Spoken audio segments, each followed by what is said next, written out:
Ladies and gentlemen, the dog days of summer are just about over. We're in the nation's capital, as you can see behind us. The weather is unseasonable. It's phenomenal. It's really pleasant out here tonight. The humidity, the sweat's not running down your brow. I have to my right, as you know, Big Banks. And I'm Stroobs. Let's get right to it. We're talking 2020 Democratic contenders and a famous mayor from New York City.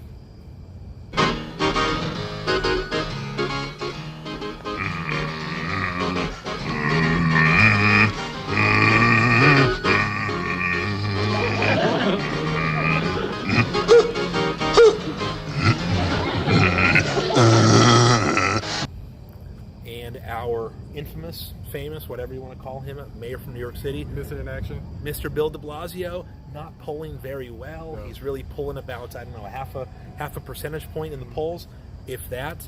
Why he's still in the race, why he hasn't taken his name out of contention Who knows? is a bit of a mystery, but he's been getting into some hot water this summer, and probably justifiably so, rightfully so. Here are some of the unfortunate clips of incidents that have taken place involving the NYPD and local residents of the 5 boroughs. Take a quick look. Videos showing New York City police being doused with water are sparking outrage. The footage was taken in Brooklyn over the weekend. Police were responding to a call about a disorderly group. At one point, someone poured a bucket of water on an officer. A similar incident was captured in Harlem. Officers were making an arrest when they were pelted. One was hit on the head with a bucket. NYPD Chief Terrence Monahan called the videos reprehensible and encouraged New Yorkers to treat officers with respect. New York City Mayor Bill DeBlasio also condemned the incidents. No arrests were made in either cases, but the NYPD is investigating. Clearly a little concerning, clearly not ideal, not the way you want your police force to be kind of,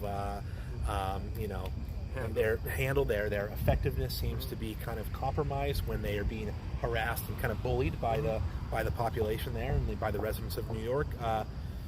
Big Banks, what do you see about this? Is this a larger issue? Are the police in New York trying to play it too safe because of past incidences of perceived racial hostility or racial injustice? Should they strengthen themselves, or is it clearly ineptitude and ineffectiveness starting with de Blasio in his office? It's a little bit all. First of all, you got to think about the police force. They're afraid of their pension. They don't want to get fired and lose 20 or 30 years on the service or the force, and then they lose all that money that they work hard for. The second thing is that this whole social justice movement now, when it comes to New York people, they want to be fair across the board how you treat people with a soft hand, a soft glove, and they're not trying to, effectively, move the laws like they're supposed to. The laws that, the council voted on to make sure that the streets are safe. And lastly, the mayor. The mayor has just pretty much turned his back because, he does have a black son, is what he always claimed to fame. And, he wants his police force to treat his black son the way they should treat every white whomever in New York. Something that was raised time and again when de Blasio was first coming into office. I've had the talk with my son and this, that, and the other. And, a lot of white America doesn't understand that. Maybe there is some justification there for those kind of conversations and everything in there. But nevertheless, when you are the mayor of a major American city, that kind of weakness, it seems like the public is kind of trying to test your police force, trying to see how much you can get away with, and the rest will kind of fall out of place, right? If you're not seen as an effectual kind of solid police force from the get-go, what's gonna come of that? You have police who are afraid, worried, justifiably, that they're not getting backed up by the office of the mayor. So it's clearly that the morale is really down in the NYPD right now. And they're just there to get a check. And eventually they're going to stop serving the areas like they need to. When you talk about the history of New York was crime-ridden in the 70s for the most part. The subways were a wreck, a disaster. People were afraid to go through Central Park at night.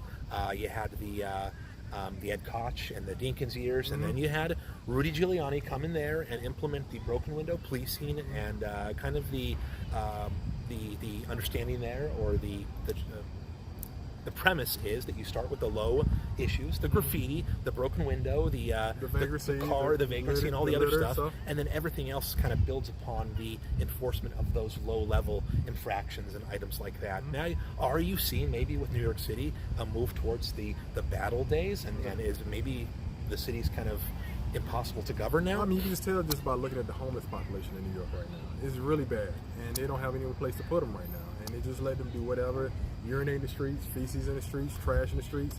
And New York is, I hope and I pray to God doesn't turn to San Francisco, but that's another video. Well, these are another day. all cities that have been run by Democrats, exclusively kind of one-party systems. You're talking about your Baltimores, your Detroits, your San Franciscos, And your even DC. your DC, where we are now, your Milwaukee's, your Chicago's. These are all one-party ruled cities. And you know what?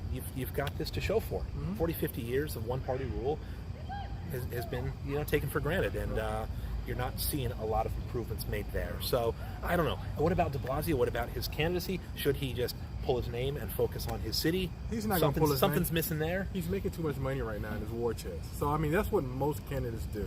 They try to get as much money as they can to be some type of commentator or something to put their name out there. So when he do leave office, he has another job just as well as good. Might be so. Well, we'll see about that. Not doing very well right now in the polls, but the DNC list the Democratic list is going to have to get down to 10, 12 before the next round of debates, and it doesn't look like he might be on the outside looking in, at least if you're going based on the war chest and polling data. So remains to be seen.